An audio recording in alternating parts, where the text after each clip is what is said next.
Bakit hindi mo maramdaman? Ikaw sa akin ay mahalaga. Ako'y sa'yo'y kaibigan lamang.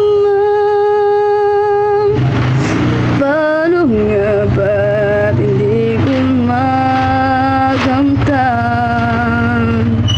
At ako'y babaibigin pa. Ang dinadasang makikiusap na lang. Akin ka na lang, akin ka na lang. Ang dinadasal sa araw-araw. Akin ka na lang. Leng, Bir, ano yung pangalan mo ulit? Rosemary po. Rosemary. Rosemary, magmula ngayon, kaibigan tayo, ha? Gusto sana kitang matulungan, pero sana tulungan mo rin yung sarili mo, ha? Pero bago ang lahat, gusto ko muna makausap or makilala ang mga kamag-anak mo, ha? Okay? So yun mga kababayan, mga kabarangay, sa lahat po ng mga kapanood ng video ito, magandang hapon po sa inyong lahat. At ako'y mananawagan po sa ating mga kababayan. Baka may nakakilala kay Ate Rosemary. Rosemary, tama? Yan. Si Ate Rosemary is ilang taon ka na? 23 years old daw po mga kababayan. Kaya naisipan kong mag-live para makahanap po ng pagkakakilanlan ng kanyang pamilya. Ayon po sa source mga kababayan, si Rosemary is may pinagdadaanan, may depression. So, kinakausap namin, paiba-iba po, kaya hindi kami nakakakuha ng kumplito or tamang info. Gusto namin sana siyang matulungan mga kababayan dahil ayon sa nagsabi, yung taong lumapit sa amin para humingi ng tulong, sabi, Daddy Frankie, puntahan mo yung taong ito dahil sa gabi, kumbaga dito lang daw siya nakatira, tumutulog, nagpapalipas, lumilipat-lipat din pero usually nandito, pero sa gabi is napagsasamantalaan daw po ng mga kalalakihan. Kaya kami po yung nananawagan kung sino man po ang mga nakakakilala kay ate, may pag-ugnayan po sa amin para matulungan natin si ate. Ate, ang pangalan ng tatay at nanay mo?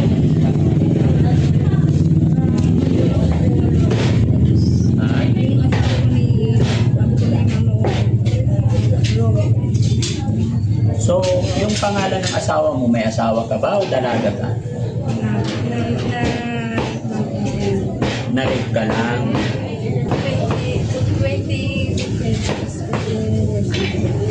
15 years old ka?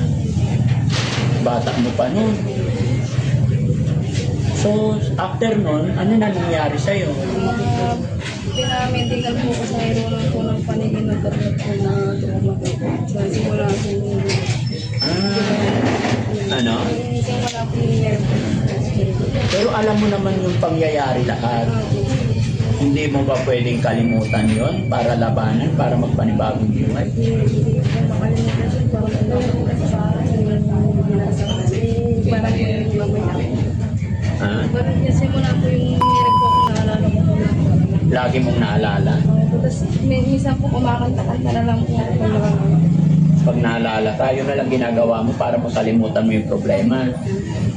Bukod dun sa ano, yun lang naman. Hindi ka ba natulungan ng nanay-tatay mo nung na-rape ka? Natulungan po si mama ko kasi may barang na 10% na pinungulit na inayos ko yung kaso ko. Sabi mo nabuntis ka. Paano yung anak mo? Nasa bahay. So, ibig sabihin, umuwi ka pa sa bahay nyo? Minsan po umuwi ko yung Ilang taon na yung anak mo? Ay, kasabi mo, na-rape ka 2015. Tapos yung anak mo, Isang taon pa lang. Paano nangyari yun? Si mama po Medyo mali-mali talaga yung kanyang sinasabi mga kababayan. Eh. Kaya mga kababayan, mga kabarangay, ako'y maglalambing po sa inyo para mas makatulong pa tayo. Pakishare po yung video. Gusto ko pong makausap yung kanyang pamilya, makakuha ng impormasyon kung saan po sila para nang sa ganun ay mapagsimula tayo. Kasi yung mga ganito mga kababayan, hindi natin sila pwedeng dadamputin or hindi ko pwedeng kunin agad na walang permiso or what, no?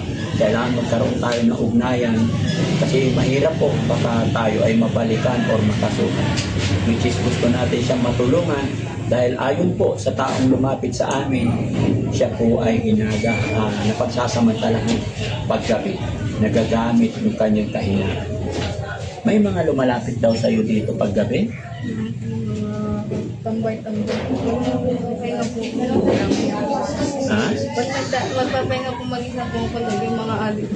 Ay, mayaman niya ka. Tinawag po mga legs ko. Hinahawakan yung legs mo. Mga legs ko. Tapos maliligo po. Parang minaman niya. Pag naliligo ka. Kaya dapat pumunta ka sa bahay mo para hindi ka nila pinakawawa dito. No? Anong ginagawa mo pag anong ginagawa nila sa'yo? Tahimik lang po. Tahimik ka lang. Kaya po tinatakot-takot po magpamanya po. Natatakot po. Mapayag po kayo. Minsan pumapayag ka na lang. Sa tutulog po mag-isip. Natutulog ka mag-isa. Tapos, lagi bang ganon? Dapat pumunta ka sa sa police station para hindi ka nila magalaw doon. Ha? Natatakot ka rin doon. Nahihiya ka. Pero mas nakakatakot pag nandito ka lang, di ba? Marunong naman po ako mag-ingat. Marunong ka mag-ingat. Pero nagagalaw ka. Lami ko po ang namaman namin. Kung wala po yung namaman ko, parang po ako Sabi mo, kumakanta ka na lang pag naalala mo yung problema. Ano yung mga kinakanta mo? Sapit ka dito, huwag kang matakot. Ha? Ano yung mga kinakanta mo pagka naalala mo yung problema mo? Ha? okay lang. Minsan lang. Minsan lang. Magaling ka ba kumanta? Anong paborito mong kanta? Paborito mong kanta? Kantahan mo pa nga ako isa? Wala na. Ay, naiyak. Nahihiya ka. Huwag kang mahiya. Tayong dalawa lang naman. No? Gusto mo bang sumama sa amin? Pag sumama ka sa amin, may shelter kami, may mag-aalaga sa iyo babae, hindi ka malalapitan ng mga lalaki, hindi ka mapapano doon, may magpapakain sa iyo.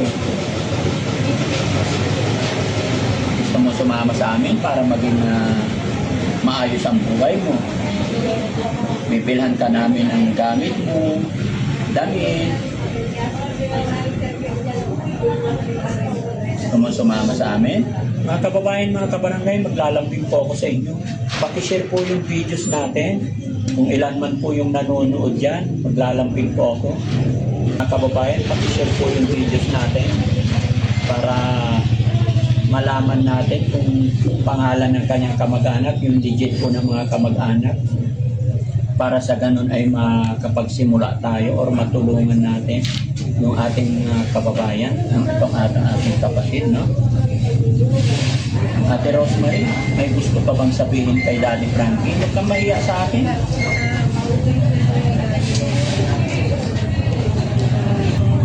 Gusto mo? Gusto mo magkaroon ng sariling bahay?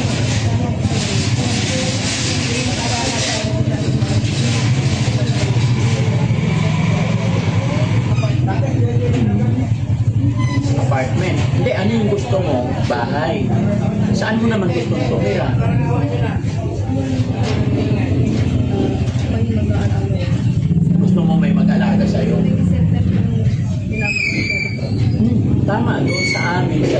namin, may mag-aalaga sa'yo, may magpapakain sa'yo habang ikaw ay ginagamo. Alam mo ba kung ano nangyayari sa'yo ngayon, Ate Rosemary? Ano nangyayari sa'yo?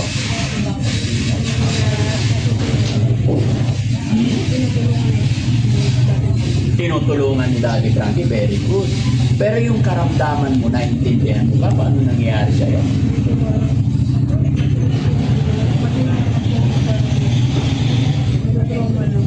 Matino naman na parang natutulog. Magkakaiba yung binabanggit mo. Parang normal lang. Magdasal ka lang, ha? Ipag-pray mo kay God na sana ito yung simula ng pagbabago mo. Sana matulungan ka namin, no? Kasi kahit ako, hindi ko rin alam. Kumbaga lahat ng ginagawa ko ay sinasangguni ko kay God, no? Pero si God lahat ang gagawa ng mga bagay-bagay para matulungan ka namin, no? Okay? Nagdarasal ka ba? Marunong ka rin magdasal? Paano ka magdasal? Pwede ba marinig ni Daddy Frankie? Sige nga.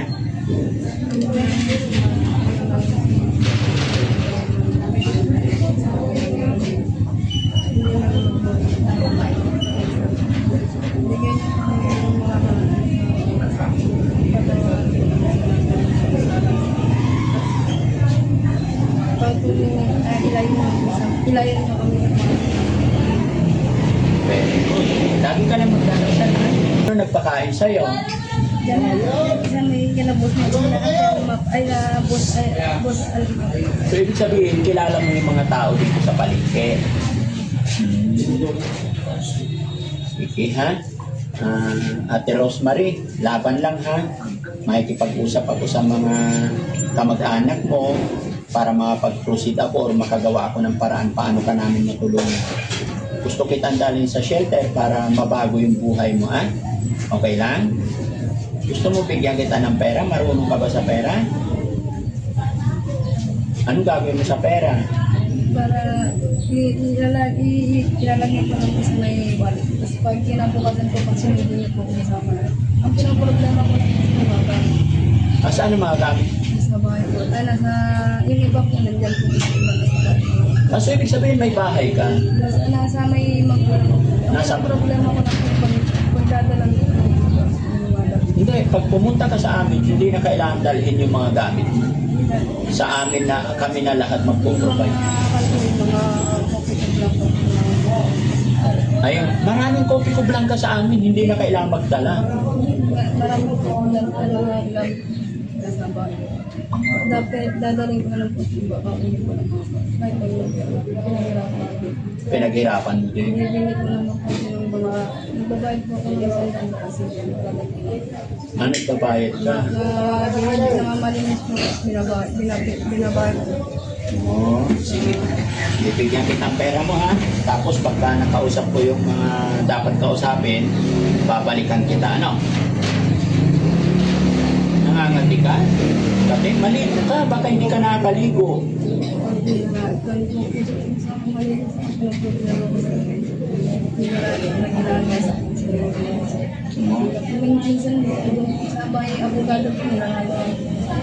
Paano ka nilalait? Inaawa ay minsan po kan siya, ninaman niya po na hawakan daw po po. Ano? Hawakan na po po na. Bad yun. No? Dapat hindi ganon, no? Dapat iniingatan mo yung sarili mo, ha? Bigyan natin siya mga kababayan tapos babalikan natin. Ate, tingin ka sa akin. Ate, tingin ka sa akin. Bigyan kitang pera. No? Marunong ka naman magbilang. Marunong ka magbilang. Ha? Magkano to? O, magkano yun? Bilangin mo. Magkano yun? Ha? Hindi ka mabilang? Hindi ka marunong magbilang? Ano po sila, what, kaya na, Hindi ka marunong magbilang. nakakaroon po ako, baka pag nasaan po ako dyan, baka lahat ng pera mo ako. Pag may hawak kang pera, kukunin din sa'yo. Hindi po yung hawak niyo ng pera, baka pagbintangan niyo na hindi ko lang na wala naman po sinasabi. Ay, hindi. Kung ano man yung binibigay ko is para sa yun. Walang problema sa hawak kong pera, ha? O ito, bibigyan kitang pera para may pambili kang pagkain. Habang hindi pa kita nababalikan. Pero gusto mo talaga sumama sa amin. Gusto mo sumama sa amin para mapagamot ka. Ang pinag-problema ko ng hawak. Huwag mong problemahin yung gamit mo. Kasi kung patuloy na nandito ka, hindi ka gumaling, lalong mawawalan sa isay kung ano yung mga iniingatan mo. Pero that time na... Paghawak mo. Bakit? Wala tao. Ha? Sa'yo na yan. Dagdagan ko pa? Dagdagan ko pa. Para marami kang pagkain. Hindi na po. Hindi. Para sa'yo, ingatan mo. Para pambili ka pagkain pag nagutom ka. Tago mo yan. Isang linggo na lang po. Bakit? Baka po ano rin po. Ha? Baka pag nagdaan po. Pag nasaan ka, hindi. Walang magnanasa sa'yo. Basta itago mo na lang. Sino birthday? Kaya mo ba ingatan yan? Huwag kang matakot sa amin. Huwag kang mahiya sa amin. So yun guys, sa mga nanonood ng videos natin, pakishare po para mas makatulong pa tayo mga kababayan. Gaya na aking sinabi, hindi natin pwedeng simulan agad-agad hanggat hindi natin nakausap yung kamag-anak, kahit isa man lang na pamilya mga kababayan, saka tayo mga pagsimula, no? So, yan mga kababayan, pansamantala ako yung pakishare nyo na lang po para mabilis tayo makatulong. Maraming salamat po and God bless po. Ay, dahil po lang sa pwedeng maraming bagong cellphone. Bagong cellphone. Kahit ngayon, Gusto mo talaga cellphone. Alam mo, pag binigyan kita ng cellphone ngayon, baka makuha nila. Pero walang problema sa cellphone. kahit na yung cellphone, natalang ng buhay, wala po. Pag nakarating ka na sa shelter, pag nasimulan na yung gamutan, saka pwede kitang bigyan ng cellphone. Alam mo kung bakit? Nandito ka lang sa lansangan. Mawawala yon. Wala kang pag-chargean, ganun. Pero kung cellphone lang, walang problema. No? Pero hindi pa ngayon, masyado pang maaga. Ha? Okay?